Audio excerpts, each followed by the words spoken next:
बुलढाण्याच्या TB हॉस्पिटलमधून स्वयंपाकघरातून एका सिलेंडरची चोरी तर इतर साहित्यांची सुद्धा चोरी झाल्याने पोलिसात तक्रार।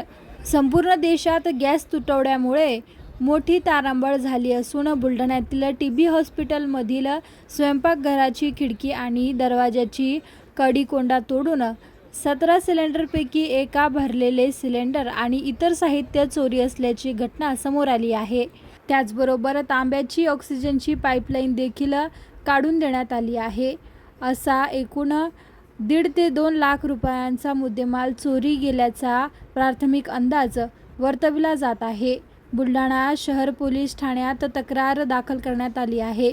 याचा तपास बुलढाणा पोलीस करीत आहेत।